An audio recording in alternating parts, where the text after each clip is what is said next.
Iran Israel conflict, Israel Iran যুদ্ধে আমেরিকার entry. যুদ্ধে সরাসরি জড়াল আমেরিকা। ইরানের ৩ পরমাণু কেন্দ্রে হামলা। ইরানের পারমাণবিক কেন্দ্রে এয়ার স্ট্রাইক আমেরিকার সেনার। আমেরিকার সেনাকে যুদ্ধের আহ্বানে শুভেচ্ছা ট্রাম্পের।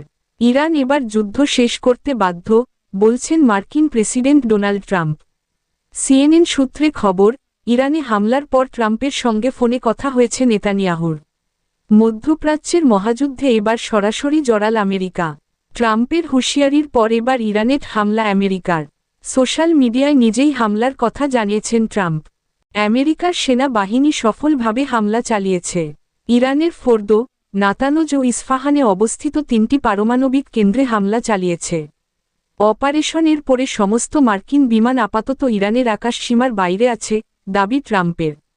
অন্য কোনো দেশের সেনাবাহিনী এখনও পর্যন্ত এই ধরনের অভিযান চালাতে পারেনি।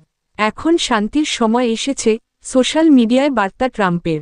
অন্যদিকে এই প্রসঙ্গে ইসরায়েলের প্রতিরক্ষা মন্ত্রী ইয়োরাফ গ্যালেন্ট এক্স মাধ্যমে লিখেছেন, রাষ্ট্রপতি ট্রাম্প মার্কিন যুক্তরাষ্ট্রের জন্য, ইসরায়েলের জন্য, সমগ্র মানবতার জন্য একটি সাহসী সিদ্ধান্ত নিয়েছেন।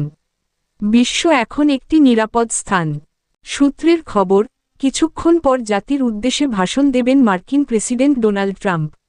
সূত্রের খবর, ইরানের সরকারি প্রচার মাধ্যমে ট্রাম্পকে পাল্টা হুমকি দেওয়া হয়েছে ইরানের তরফে। ট্রাম্পকে উদ্দেশ্য করে বলা হয়েছে, শুরুটা আপনি করলেন, শেষটা আমরা করব। এখানে থাকা প্রত্যেক আমেরিকান নাগরিক, সেনা এখন টার্গেট। অন্যদিকে এক্স মাধ্যমে বার্তা দিয়েছেন ইসরায়েলের প্রধানমন্ত্রী বেঞ্জামিন নেতানিয়াহুও। নেতানিয়াহু বলেছেন, প্রেসিডেন্ট ট্রাম্প এবং আমি প্রায়ই বলি, শক্তি মাধ্যমে শান্তি। প্রথমে আসে শক্তি, তারপর আসে শান্তি। আজ রাতে ডোনাল্ড ট্রাম্প এবং মার্কিন যুক্তরাষ্ট্র অনেক শক্তি দিয়ে কাজ করেছে।